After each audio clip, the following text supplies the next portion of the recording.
de este.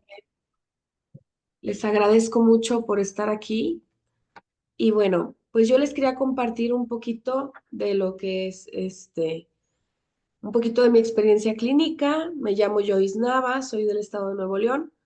Eh, Trabajo en mi consulta privada, también he sido docente de varias universidades y bueno, pues actualmente pues tengo por ahí varias especialidades en cuestión de la clínica y muy particularmente de la clínica psicoanalítica, también hablando desde procesos de duelo, de procesos de enfermedad, desde los cuidados paliativos y la psiconcología también he tenido esto y por eso es que quería compartirles este tema con ustedes.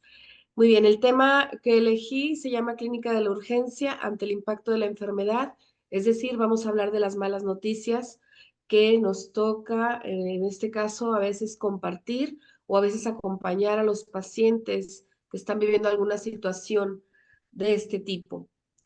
Primero me gustaría empezar por describir lo que significa crisis y bueno, si nos vamos a la Real Academia de la Lengua, podemos decir que puede ser una mutación grave que sobreviene de algún tipo de enfermedad y desde lo psicoanalítico podríamos hablarlo como una repercusión de alguna situación compleja o alguna crisis vital, ¿sí? Que son precisamente vivenciadas por la persona pero que también tiene que ver con sus factores histórico-culturales, con su historia de vida, ¿verdad? Con las vicisitudes que vive la persona, ¿sí? Con ambiente, con muchas más cosas que se juegan dentro de este tipo de situaciones o crisis.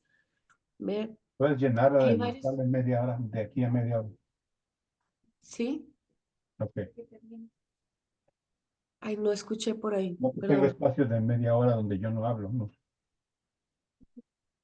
Yo te aviso. Ok, muy bien. Dentro de las crisis que podemos, en este caso, puntualizar que vivimos, por ejemplo, el trauma de nacimiento, ahí por ahí mencionado por Otto Rank, el desarrollo temprano de la infancia, lo que conocemos como latencia, eh, y varias, digamos, varias etapas, ¿no? Dentro del desarrollo del niño, lo que es la vida escolar, pubertad, adolescencia. Aquí puse algunas de las más, digamos, de las más icónicas que vive el ser humano, la elección de pareja, la autonomía, la maternidad o paternidad, la segunda edad, menopausia, andropausia, tercera edad o envejecimiento, son algunas de las crisis que por ahí podemos experimentar. También algunos teóricos, por ejemplo, como Erickson, lo han mencionado, algunos tipos de etapas o, digamos, momentos icónicos del ser humano, ¿no? Momentos muy particulares.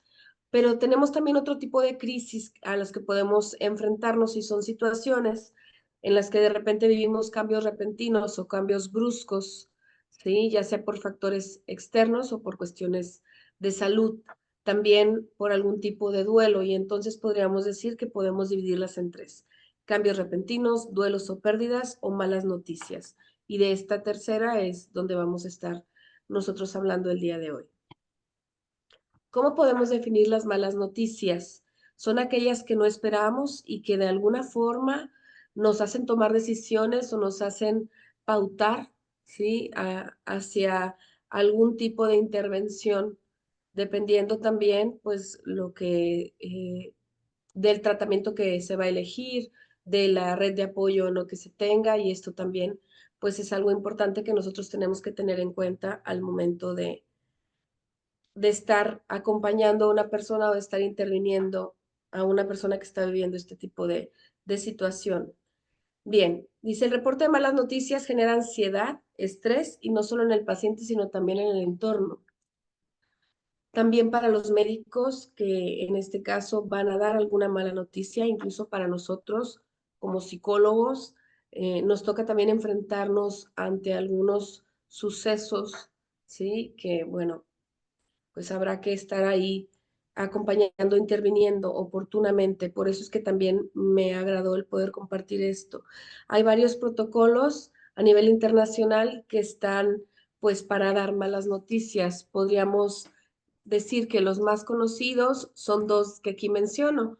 Uno que se conoce como el protocolo Spikes, que es traducido como EPICE, ¿sí? Donde podemos nosotros tener en cuenta 6 pasos en los cuales poder pues hacer una adecuada intervención para dar las malas noticias o para estar ahí, digamos, en el proceso de acompañamiento de una mala noticia en cuestión de salud.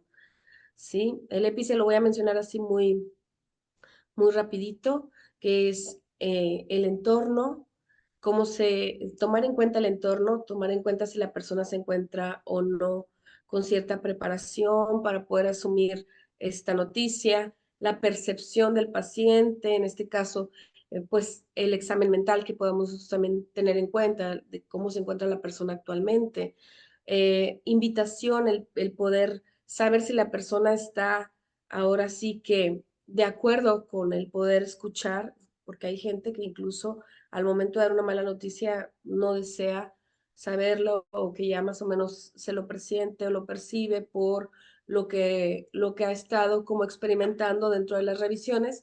Y también es importante tenerlo en cuenta, ¿no? El poder también, pues, saber si la persona quiere recibir esta información, si lo quiere hacer solo, si lo quiere hacer acompañado. Por lo general se recomienda que estén más familiares. Y pues bueno, comunicar, compartir la información, que es el siguiente paso, debe ser de forma pues muy clara y preguntando si hay dudas. También evitar usar terminologías demasiado complicadas para poder realmente hacer esa conexión con el paciente para que nos entienda y a la vez también que despeje sus dudas y que la angustia no sé, digamos, no vaya a desbordar, ¿no? Ahí también es muy importante tomar en cuenta la familia y las dudas de la misma también. Empatía, hacerlo obviamente desde nuestro lugar de psicoterapeutas, desde un acompañamiento cercano y oportuno, pero también pues cuidando todo lo que la ética nos llama, ¿verdad? Bien, estrategia, planificación y seguimiento. Esto quiere decir cómo vamos a estar nosotros poniendo las sesiones o cómo vamos a estar interviniendo. Hay gente que, por ejemplo, en situaciones pues ya complicadas o ante muy malas noticias de salud, en el caso de la gente que está en cuidados paliativos o algo, a veces diariamente pues se tiene que intervenir con el paciente, dependiendo también si está en condiciones o no de poder tomar la intervención y pues esto es muy importante hacer una intervención adecuada.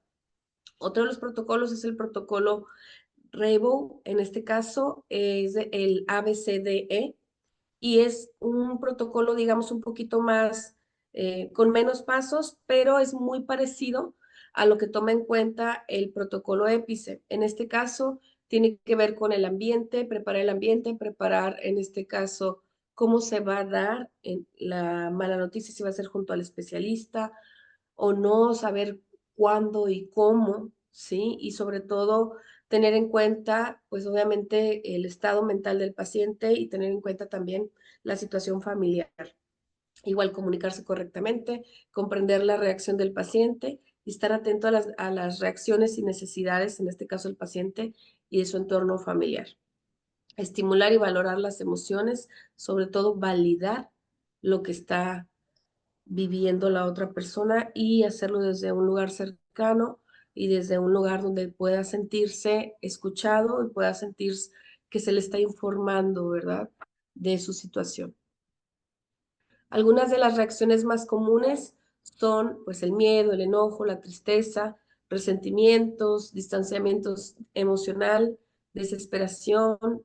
También incluso algunas personas llegan a tener actings, ¿verdad? O actos ahí que pueden ser algo fuerte para ellos, que puede ser una muy mala reacción ante una mala noticia, pero esto casi siempre desde los psicoanalíticos se trata de que pues el paciente lo verbalice, ¿no? De que pase por la palabra y de que no sea algo que sea como que pueda originar algún tipo de acting que perjudique al paciente o algo autolesivo. Hasta aquí no sé si alguien tenga alguna pregunta o si alguien quiera comentar algo.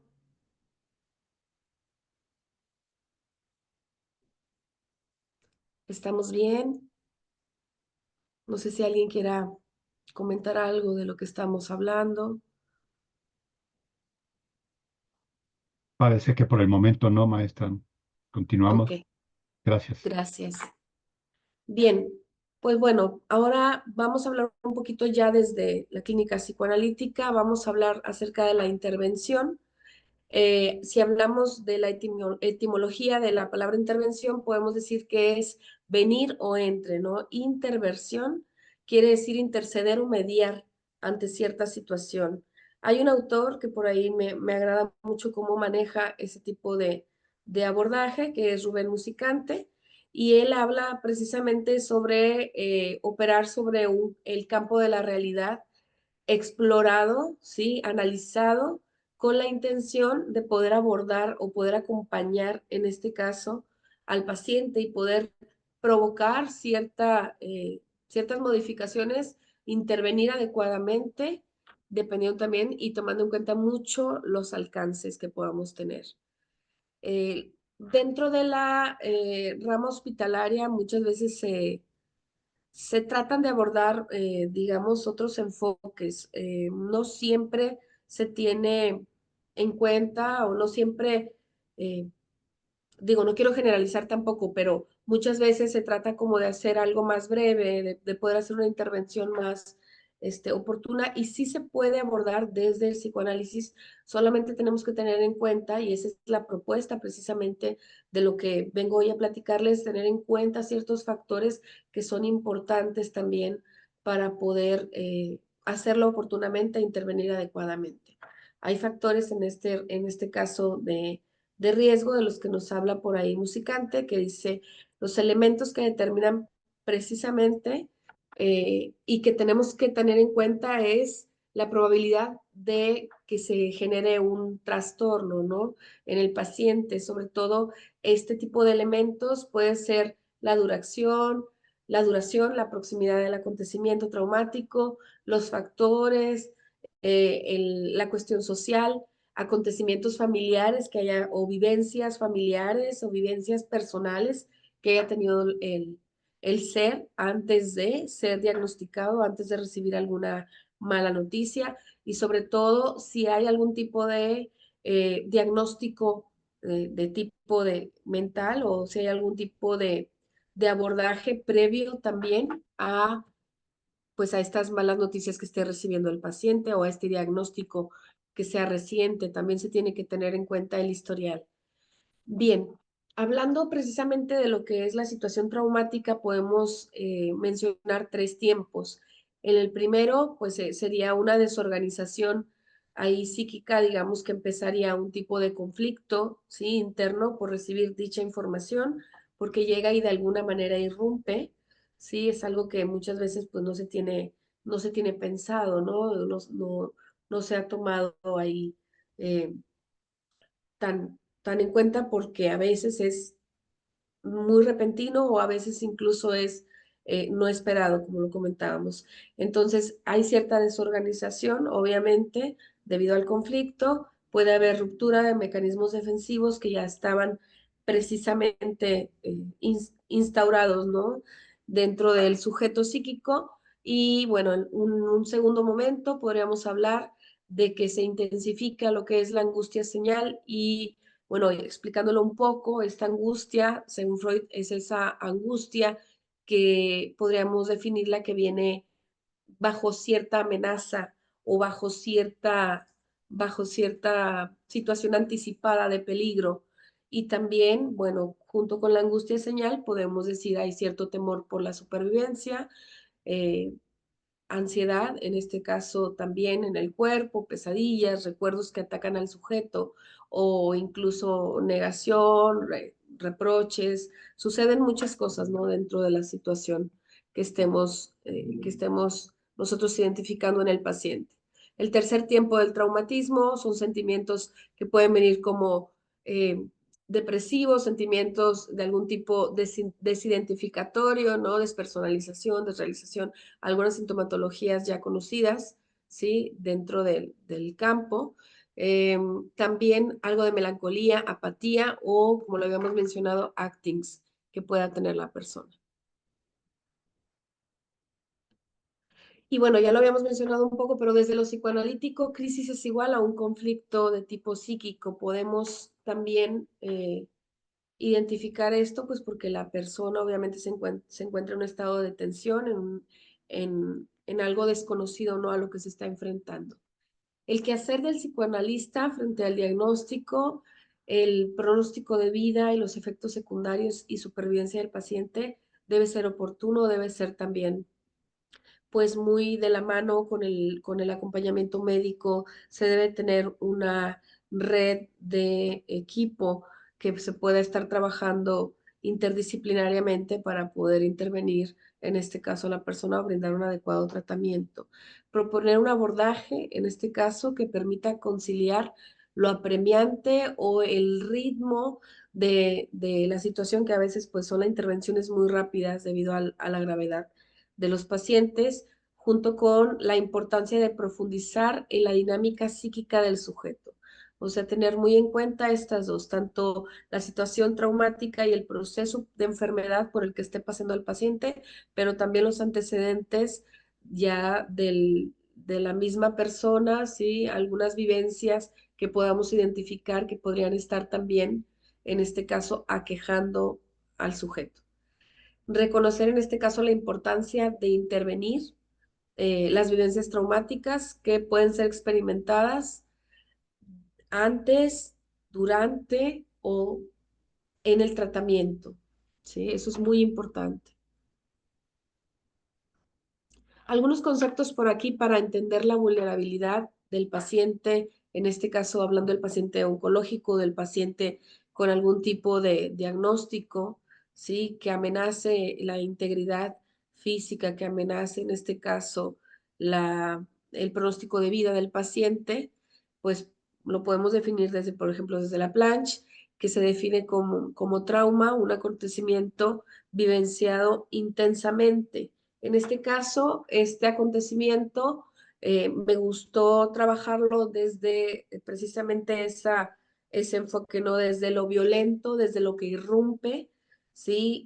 Una mala noticia de este tipo, desde que llega y moviliza y llega y a veces incluso desorganiza un poco, ¿sí? Lo que está en este caso sucediendo a nivel inconsciente, a nivel eh, del, de la estructuración de la persona, ¿no? Esto tiene que ver mucho, eh, se tiene que tomar en cuenta mucho como algo que viene con fuerza o con intensidad, por eso es que también quise definir por ahí lo que es la palabra violento, que quiere decir que puede venir como, digamos, algún estímulo, alguna situación desde fuera que empieza a movilizar muchas cosas. Aquí puse un poco del, en mi experiencia clínica, la angustia que surge en el proceso de diagnóstico y posteriormente en cada una de las etapas del tratamiento es originada por el acontecimiento traumático. Dicho acontecimiento es asociado a lo violento, quiere decir, como es algo que llega y es muy abrumante para el sujeto que realmente eh, pues lo llega incluso a avasallar. Por eso es que pues se pone en juego en este caso la organización del paciente que se tenía previamente ante esta mala noticia y que puede en este caso pues considerarse así, ¿no? Como algo que irrumpe demasiado fuerte, como algo que no se procesa tan fácilmente y que puede ser asociado a algo violento.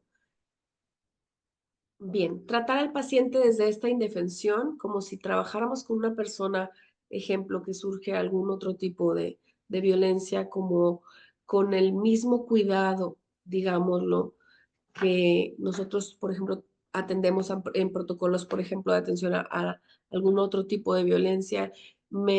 Este tipo de propuesta de intervención es precisamente ver al paciente desde eso que llega y avasalla y desde esa indefensión que, eh, que siente, desde eso que a partir del trauma, en este caso, se genera. Y entonces, si lo podemos ver de esa manera, podríamos, en este caso, prevenir muchos escenarios y podríamos también tratar precisamente fortalecer más el vínculo con su red inmediata de apoyo, pero no solo eso, sino también el que pueda el paciente fortalecer y también llegar, ¿por qué no?, a poder trabajar que él mismo también forma parte de esa red de apoyo.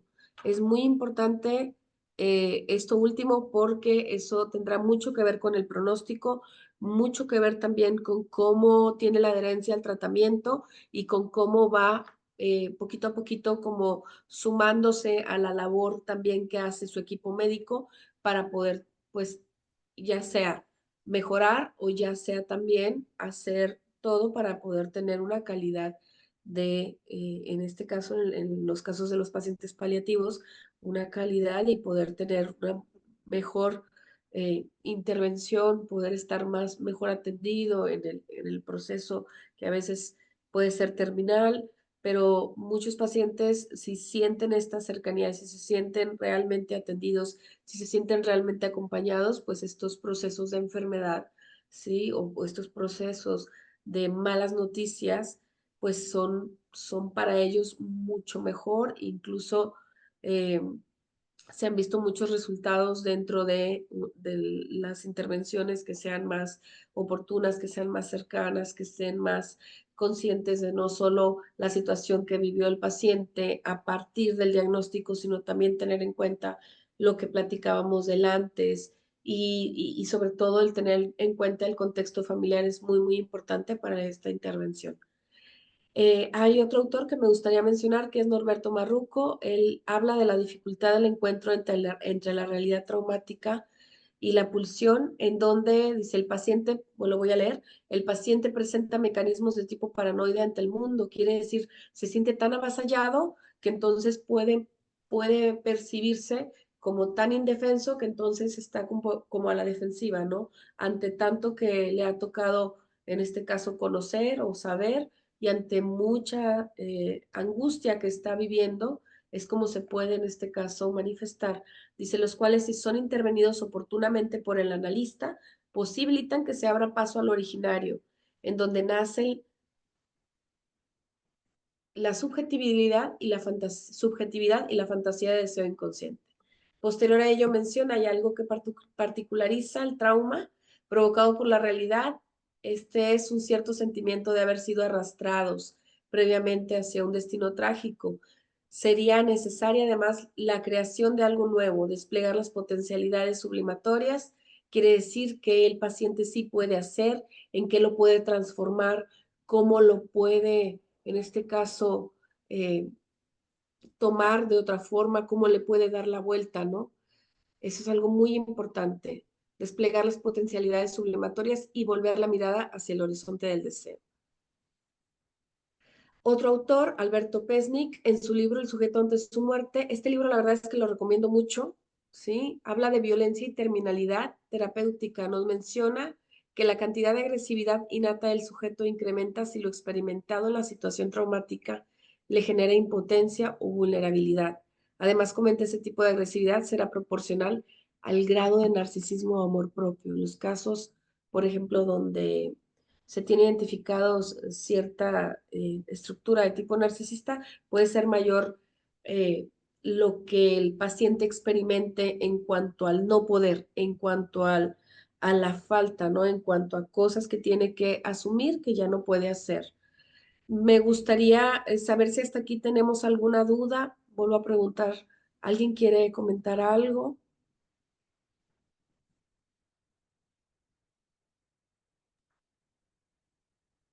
No sé si vayamos bien en tiempo también.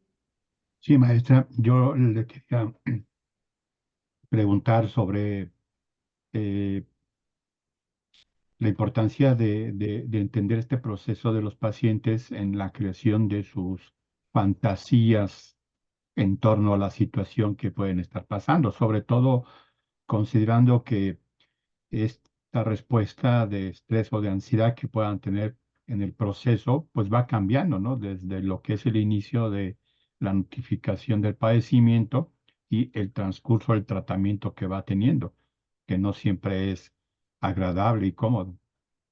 ¿Cómo los pacientes manejan esta situación de sus fantasías en torno a su padecimiento y a su vida.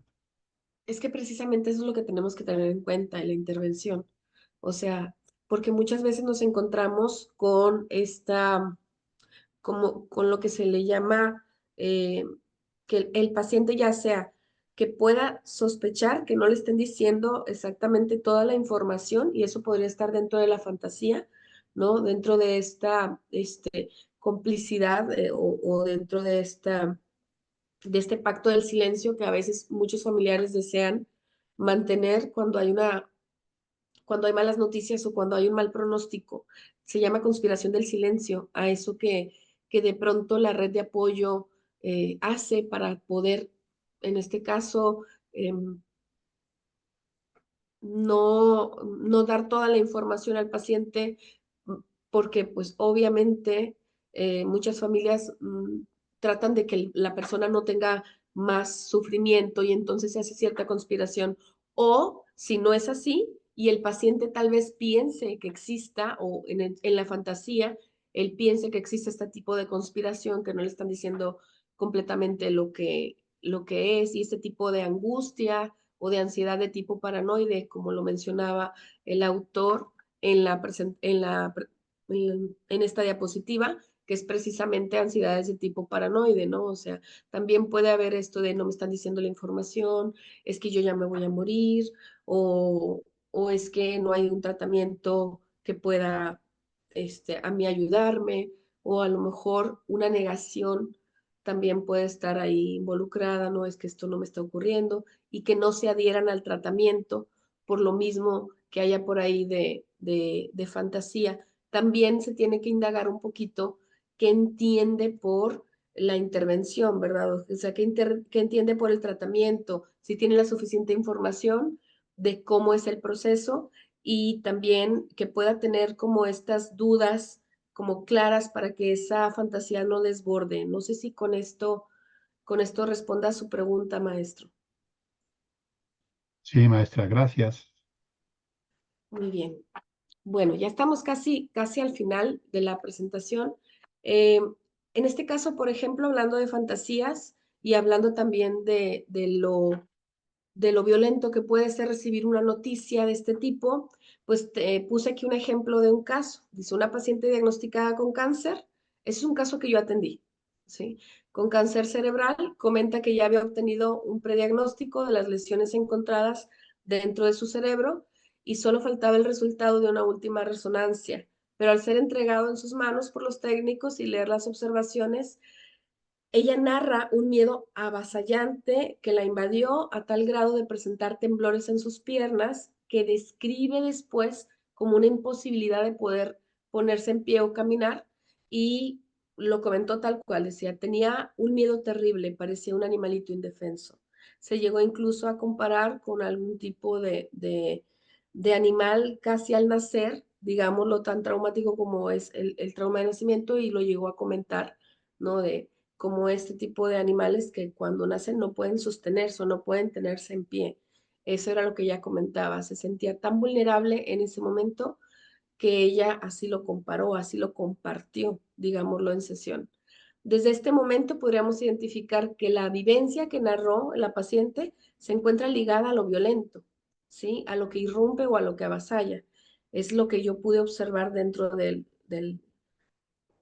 la intervención. Dice, de lo anterior podemos citar, a veces los diagnósticos tienen efectos de subjetivización, o sea, de irrumpir, de mover muchas cosas ya de la organización psíquica del paciente, por los cuales se deja de ser un sujeto para pasar a ser un paciente muchas veces, incluso ellos mismos se quedan como en esta indefensión y también tiene mucho que ver eso con el pronóstico y con la adherencia al tratamiento.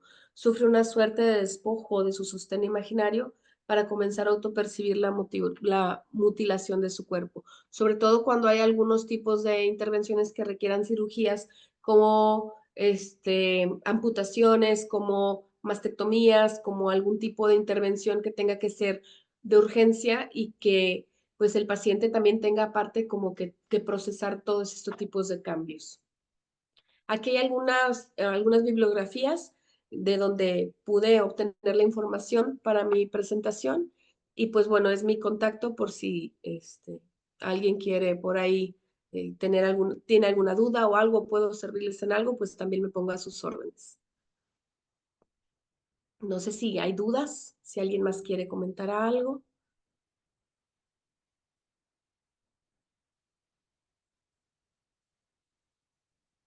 Pues vamos a esperar, maestra Joyce, a ver si hay algún comentario, alguna pregunta en el chat que pueden hacer o pueden abrir su video. Quizá podemos quitar la presentación, maestra, para poder Sí, sí, de hecho estaba pensando en eso justo. ver. Gracias. A ver, déjeme abro aquí para poder terminar de compartir. Ok, bueno, me gustaría también comentar que esto, pues en el tiempo que tenemos no se puede profundizar tanto. Me gustaría realmente profundizar un poquito más, pero si estamos algo cortos en tiempos, por eso es que me interesa también saber si hay algún tipo de pregunta. Creo que en el... Dice que Ay, la siguiente muchas gracias. ponencia y ya sabe a quién acudir cuando tenga un caso de esta naturaleza. Muchas gracias, gracias. A sus órdenes, en lo que pueda servirles también, ya sea intervención o ya sea como colega o algún tipo de supervisión. También soy supervisora de casos clínicos, entonces adelante, a sus órdenes. ¿Alguien Gracias. más?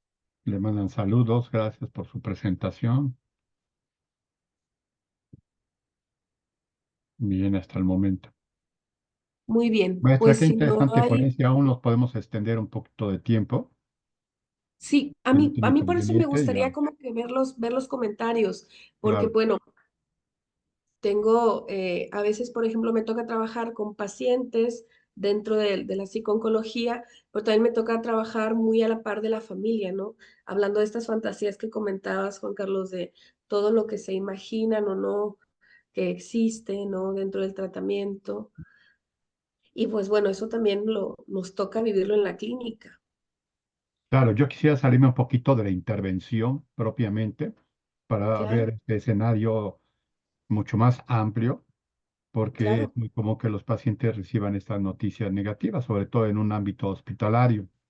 Sin embargo, muchas veces hay esa dificultad propia del sujeto, de la persona, para poder acceder a una atención psicológica y también de las familias no siempre hay la disponibilidad para hacerlo, a pesar de que el servicio de salud mental se encuentra en el hospital, como usted, como yo, lo trabajamos. Yo quisiera comentarle un caso, no quiero que llegue a supervisión, ¿verdad? Pero me parece interesante porque es una Adelante, chica adelante. que recibí esta semana en el hospital, cuando la mamá llega y señala que es enviada para realizar terapia de lenguaje y que ha pasado por otros especialistas, neuropediatría y rehabilitación del lenguaje en el CRIC, pero que no pudo continuar ahí por la afiliación que tiene en el Seguro Social, ¿no? El caso de esta pequeña de 4 años es que tartamudea y presenta una situación de muchas veces de irritabilidad, de estado emocional desregulado.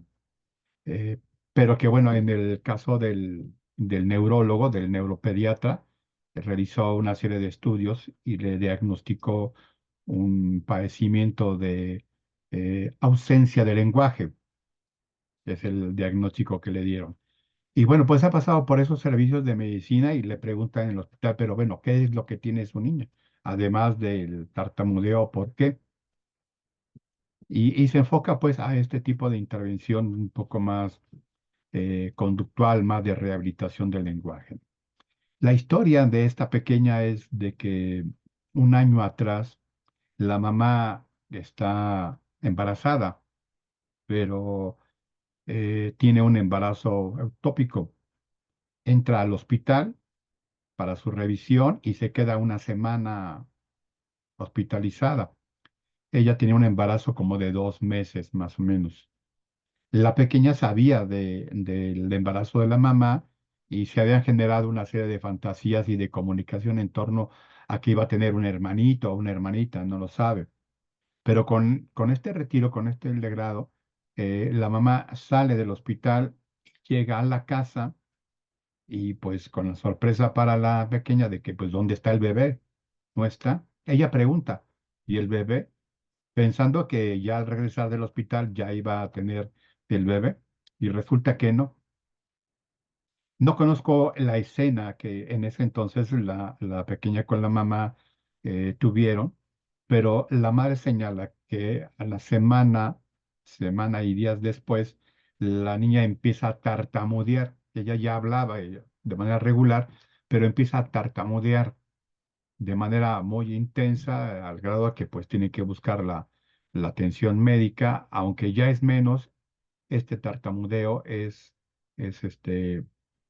constante, aunque menor, pero ahí está presente, ¿no? Como si esta pequeña le costara trabajo hablar o hacer uso de ese lenguaje.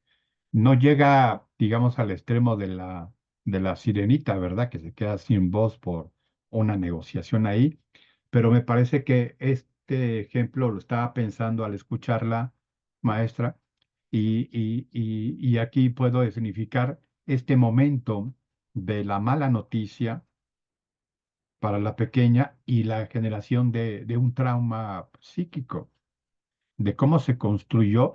Y la pregunta ahora es, ¿cómo le vamos a hacer para poderle recuperar a ella ese lenguaje expresivo adecuado, ¿verdad? Ante esta dificultad que tiene la paciente de ser atendida en una institución de salud donde no es posible verla cada semana o cada 15 días, ¿no? Pero que la madre, con el apoyo de los médicos, se van hacia uno, la medicación que hace el neuropediatra, que no me parece que pueda ser lo adecuado, y el trabajo del terapista del lenguaje para corregir este lenguaje.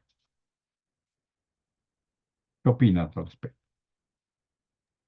Yo creo que ante dicha situación, igual coincido, de tipo traumática, ahora sí que puede ser que la pequeña no lo haya podido representar como tal, y entonces no pasó por la palabra, maestro.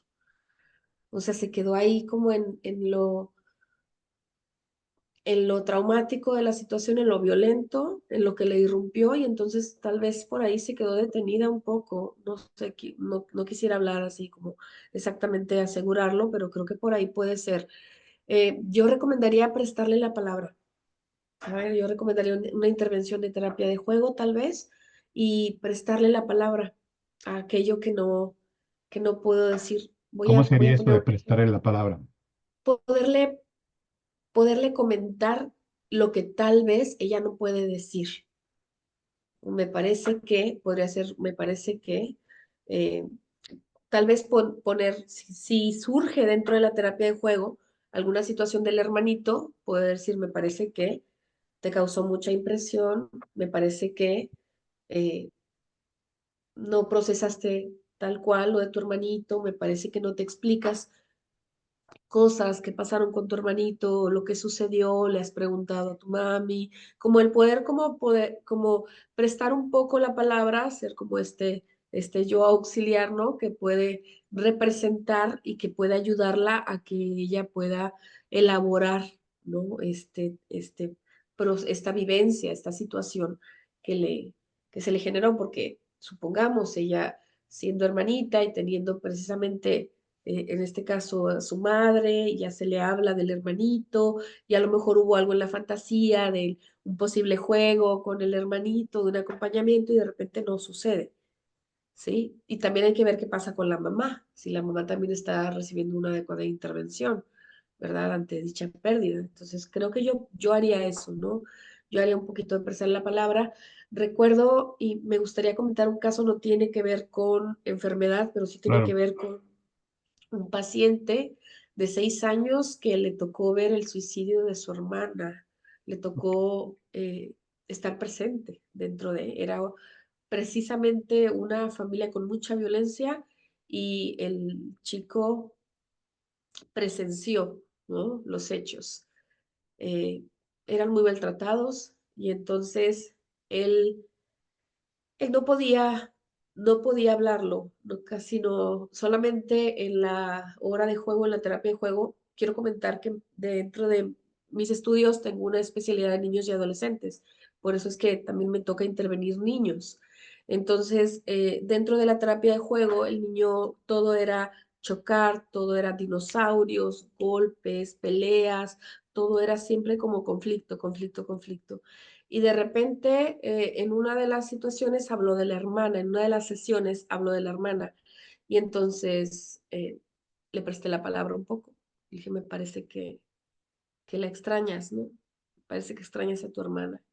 Y entonces él pareciera que justo fue algo que, como si el haberle comentado esto hubiera hecho algún tipo de descanso en él y que pudiera dentro de todo lo que estaba viviendo, porque cambiaron de ciudad, la familia se separó, o sea, hubieron muchas situaciones de lo traumático que fue viviendo antes, durante la vivencia y después, ¿no? Entonces, lo que hizo fue, sí, bueno, ¿y por qué no comentarlo? ¿Por qué no decirlo? Y me comentó solamente con la cabeza, no, que no podía.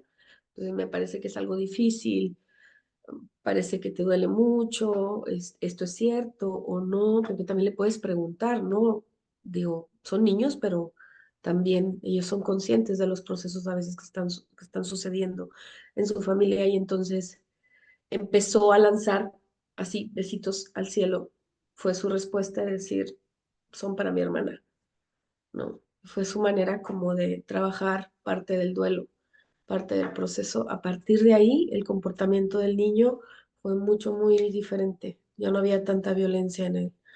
No es de la noche a la mañana, fue un proceso de varias sesiones. Otro caso también de una niña que llegaba, no hablaba nada y ella le había tocado que una prima de ella se había suicidado, pero de la misma edad.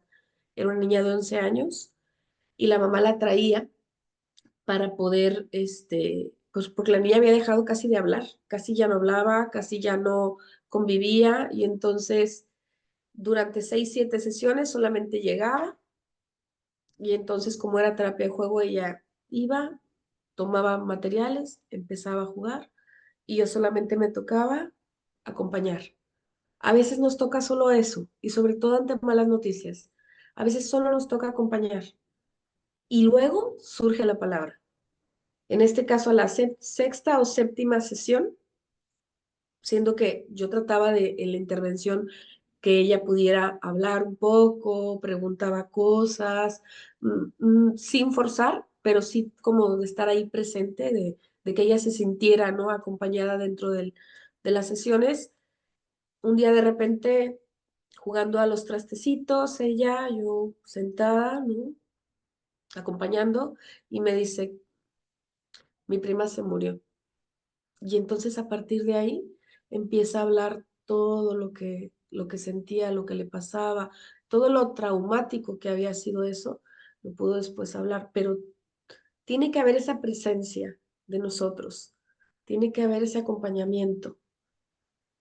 El lugar del analista tiene que estar ahí bien, bien fijo, ¿sí? Ese acompañamiento tiene que hacerse presente. Y a partir de ahí, también eso es un abordaje de la angustia. No sé si existen más preguntas o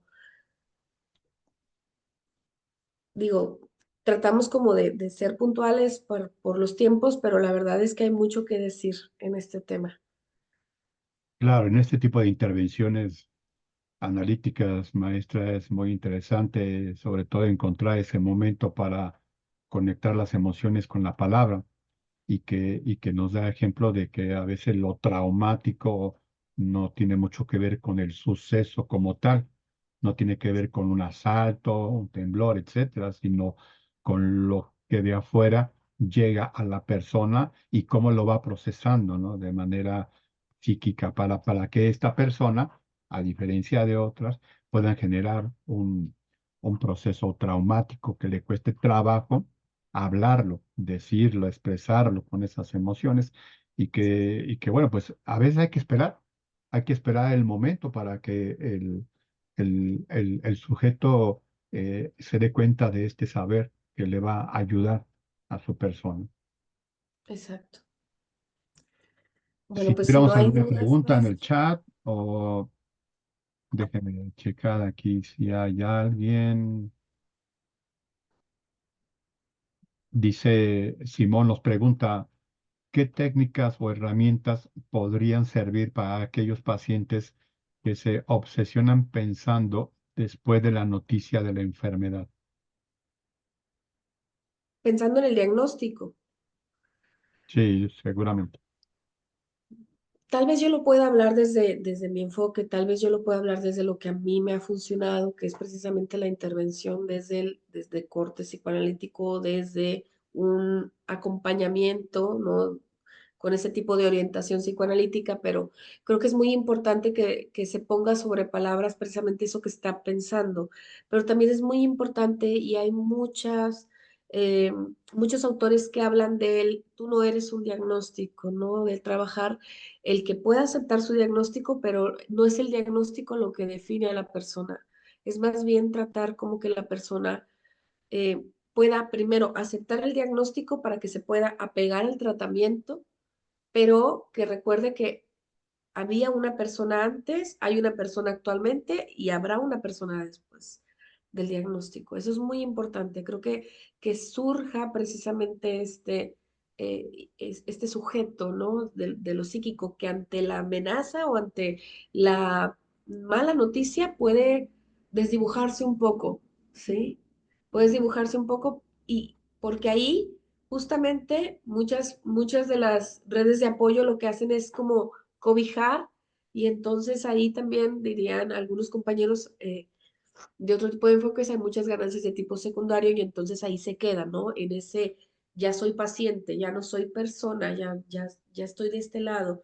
Y no, o sea, realmente el que encuentre o pueda como volver a retomar cosas, incluso se le recomienda que en medida de lo posible no dejen su rutina, que no dejen de hacer sus cosas, ¿no? Que no dejen de trabajar, que no dejen de hacer cosas en medida de lo posible, dependiendo también la indicación médica. Eso es muy importante, porque en medida que ellos puedan seguir con su vida, va a hacer que puedan tener más metas, más logros, puedan como motivarse a seguir, ¿no? A tener su tratamiento, poder estar bien adheridos al mismo, pero también a la par el poder también tener el interés de que habrá más cosas que hacer, hay más vida y eso tiene mucho que ver con el pronóstico del paciente. Maestra, muchas gracias. Una intervención muy interesante que Muchas gracias. Creo que hay otra pregunta, perdóneme. No sé si se déjenme puede o ver. tengamos tiempo. Sí, claro, déjenme ver.